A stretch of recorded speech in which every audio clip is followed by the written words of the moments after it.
During the 16th and 17th centuries, Europe was swept by a brutal tide of persecution as a troubled society set out to purge itself of an imagined evil. Thousands of innocent people were to suffer and die. The echo of their pain still resounds. The dark shadow of those who drove them to their deaths falls over stricken towns and villages.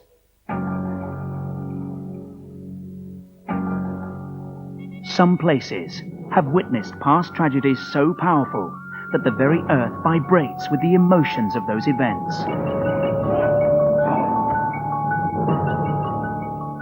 Sometimes, these painful echoes reach out across time to bring us face to face with our haunted history.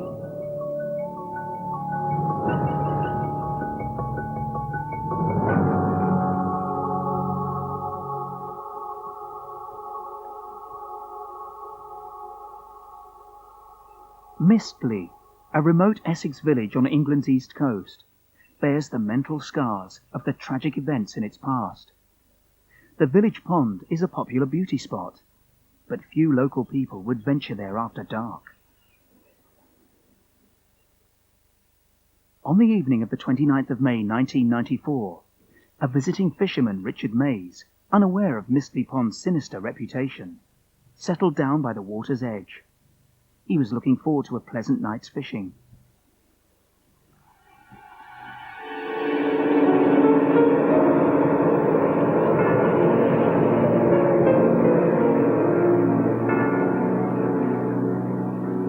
Richard Mays had every reason to be alarmed. The ghost he saw was once the most feared man in eastern England, a man whose single-minded quest had sent hundreds of innocent people to the gallows. Matthew Hopkins, remembered to posterity by his common title, the Witchfinder General.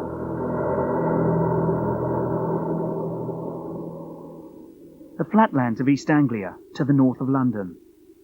Here, more than 300 years ago, when England was split apart by civil war, Hopkins conducted a fanatical witch-hunting campaign that cast a shadow of fear and suspicion across every village and town. Reason and sense were victims of powerful superstition.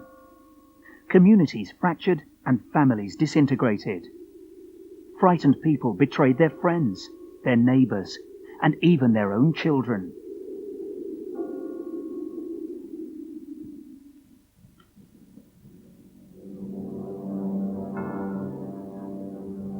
Although the witch craze had been raging across mainland Europe since the 16th century, before the 1640s, the craze had barely touched England. An ambitious and determined young lawyer was to change all that. The upheavals of the English Civil War brought him to the Essex village of Manningtree. He developed a macabre interest in witchcraft that set him on his unholy quest. Fascinated, Matthew Hopkins read whatever he could find upon his subject, studying the standard witchcraft texts of the day. His handbook was a manual for the detection, torture, trial, and execution of the devil's secret agents, the witches. A door opened into the dark world of pain, betrayal, and death.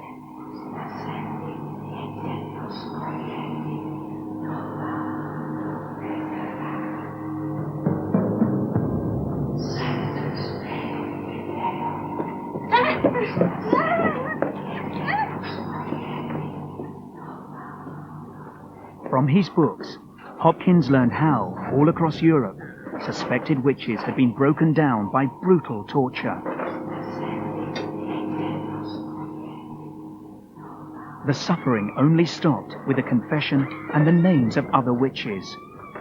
Each new confession confirmed the interrogator's belief that the witch threat was real, and each confessed witch provided new suspects. There were few who dared question the logic of this process.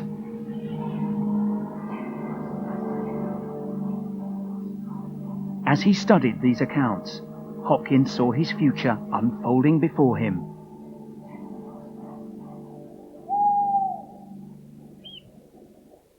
Matthew Hopkins is the classic example of the self-taught man. He buys what he can find, and then he reads it and believes the lot. Hopkins diverts his energy into witch hunting as a deeply held belief intended for the good of his people and the salvation of his soul, as well as his land. He becomes an expert in it.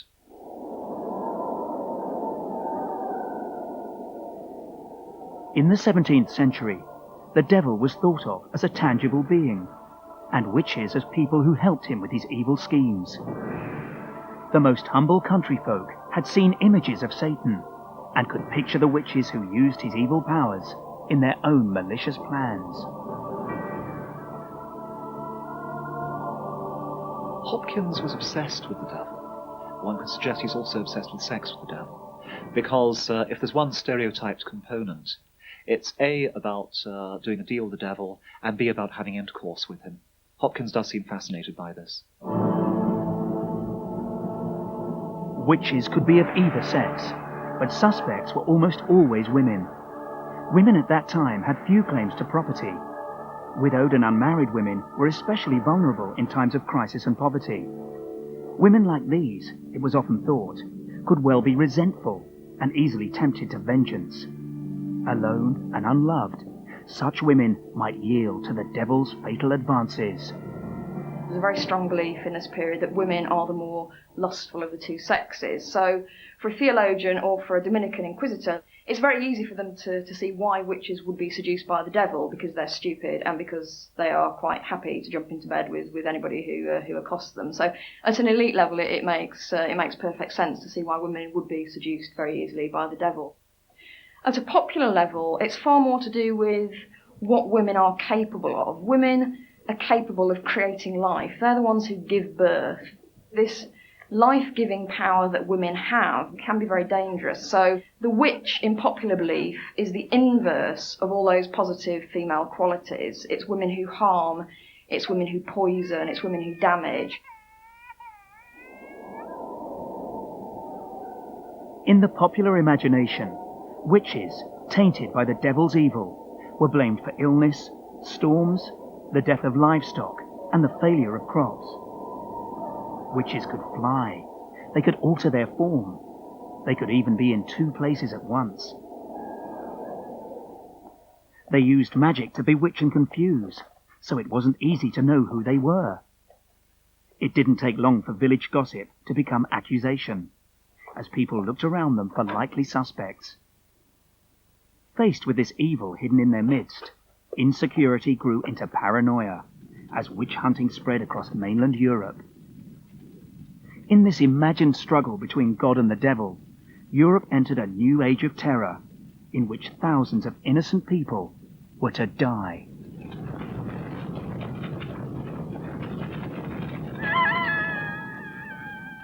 In 1647, at the height of the witch craze, the Archbishop in Trier, Germany, organized a fanatical purge of the surrounding countryside.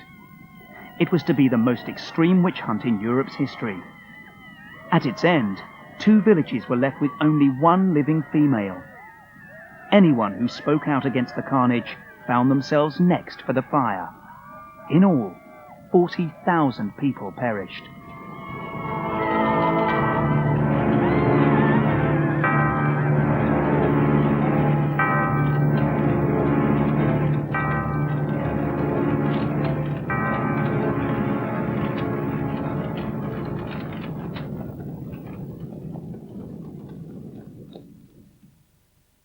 But while the witch craze raged in Europe, in England, a more moderate attitude had prevailed.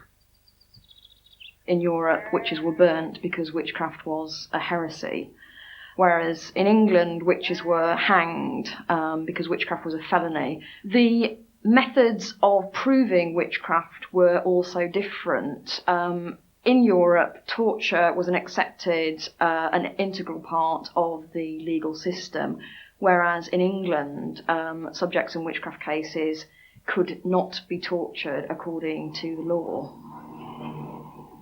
To stay within the letter of the English law, Hopkins began to think of more insidious forms of coercion, ones that would break his victim's silence, yet would leave no physical signs.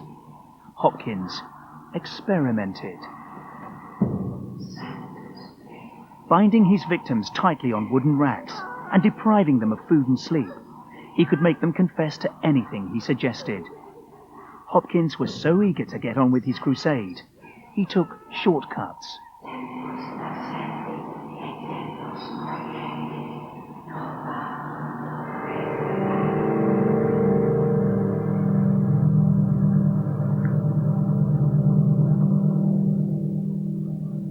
People believed that witches used diabolical animals, or familiars, as helpers in their work. Presence of such creatures was considered evidence of a witch's guilt. So, if familiars were to appear conveniently during an interrogation conducted by Hopkins, it would speed judgment. The scheme worked even better than could have been hoped. In 1645, Hopkins bound a suspected witch to a rack, kept her awake, and waited. On the fourth night, according to Hopkins, the familiars appeared in the interrogation cell. A cat, a dog, and a rabbit. The woman, hallucinating from lack of sleep and food, and now almost entirely out of her mind, immediately confessed to being a member of a coven of witches. She gave the names of 6 other women who had joined her in an evil pact. One was her own daughter. Armed with his ever-growing list of suspects, Hopkins set out to cleanse the whole county of Essex. Fear, panic, and opportunistic envy trailed in his wake. Matthew Hopkins is a young man in a hurry. He's also an angry young man.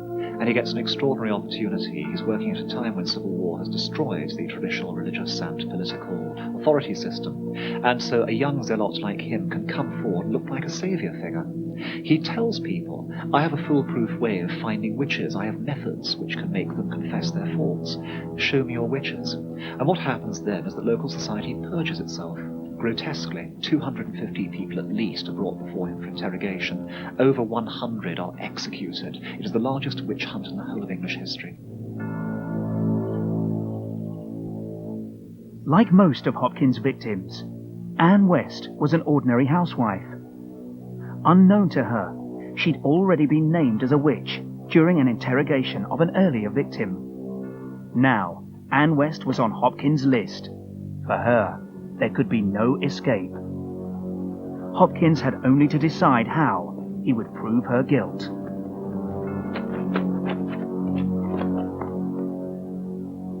He called in a midwife to search Anne West for the so-called marks of the devil. A third nipple was best.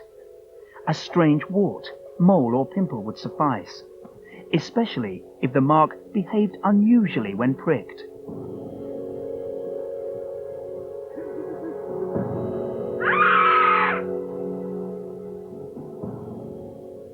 A mark was found on Anne West. She was locked up to await formal trial.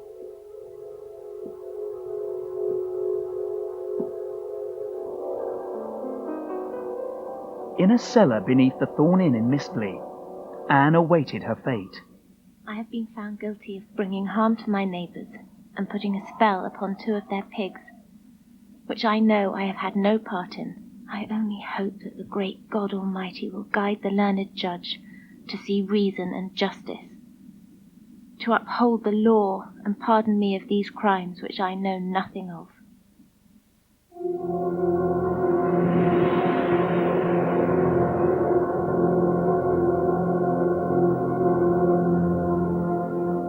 In July 1645, Anne West was one of a group of women who stood trial in Chelmsford, Essex. It was to be the largest witch trial in English history. Catherine Fairgood, Rebecca West, Anne Leach, Emily Whittle. Hopkins had prepared his evidence carefully. The judge was inexperienced and was easily swayed by the confident witch hunter.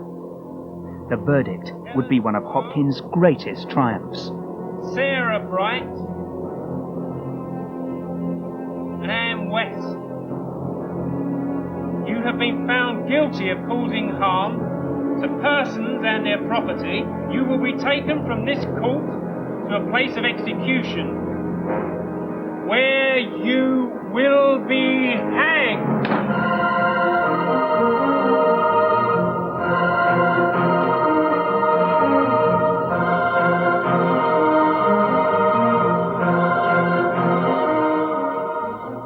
Anne West, along with 18 other women, was hanged at Seafield Bay outside Manningtree. But as a victim of one of the worst miscarriages of justice in English history, Anne West's spirit could not rest in peace.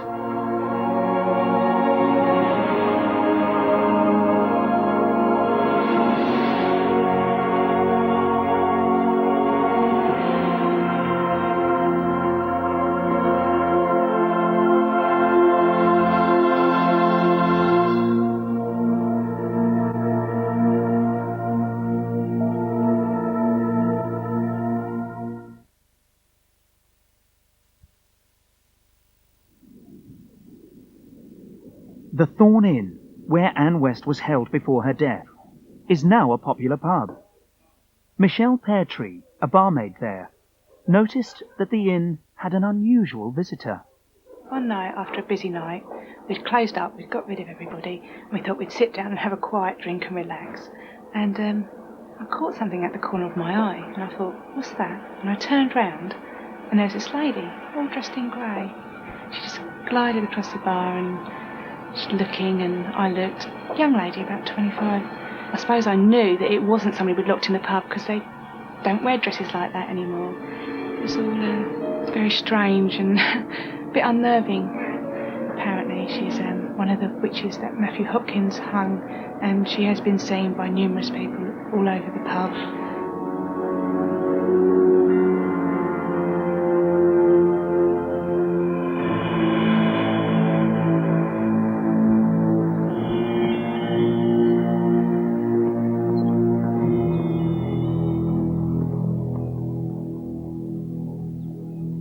Hopkins, by now calling himself the Witchfinder General, expanded his lucrative business across East Anglia.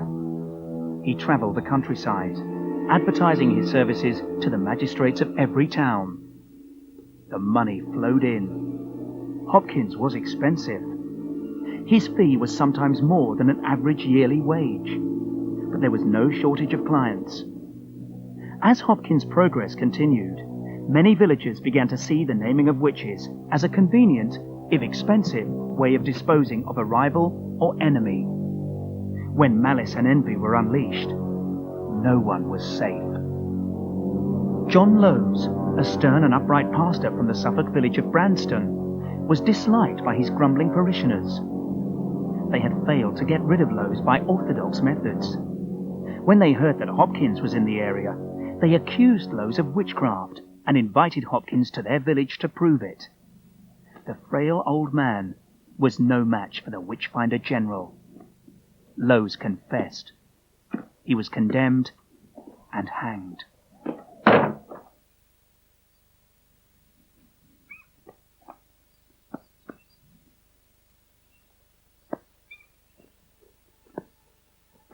Soon, Hopkins was using another method of witch detection, an ancient ordeal known as swimming. The accused were tied up and thrown into water.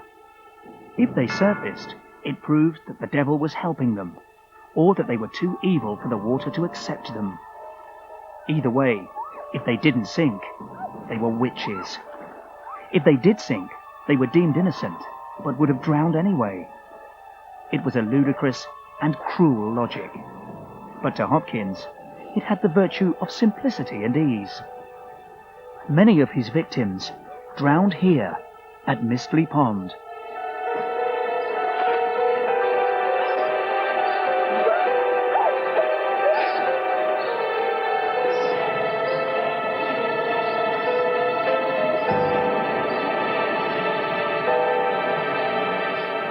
It seems pretty well certain that every single one of Hopkins' victims perished as a scapegoat. They were always people who had made enemies in the community, sometimes the whole community, sometimes just a powerful faction who would shout down their few friends. The communities of East Anglia took an enormous emetic in Hopkins' witch hunt, and the result was virtually a holocaust of the unwanted, marginalised, suspected figures. Having exhausted his home territories, Hopkins was forced to go further afield. In the spring of 1647, he arrived at the village of Great Staunton in Huntingdonshire. But here, his confident progress was abruptly halted. Reason still prevailed. The minister of the parish, John Gall, confronted Hopkins and his flawed argument. He appealed to the congregation to defend the weak and vulnerable against unjust and evil persecution. Every old woman with a wrinkled face, a funny brow, a hairy lip, a gobber tooth, a squint eye, a squeaky voice, or a scolding tongue, having a ragged coat on her back, a skull cap on her head, a spindle in her hand, and a dog or cat by her side, is not only suspected, but pronounced for a witch.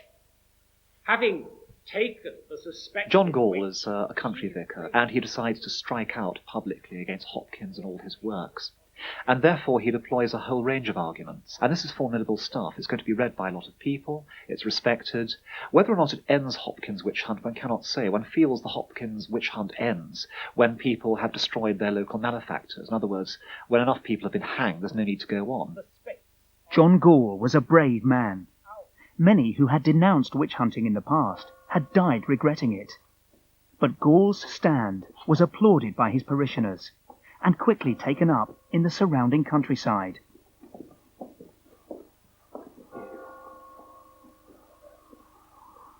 For now the tide was turning.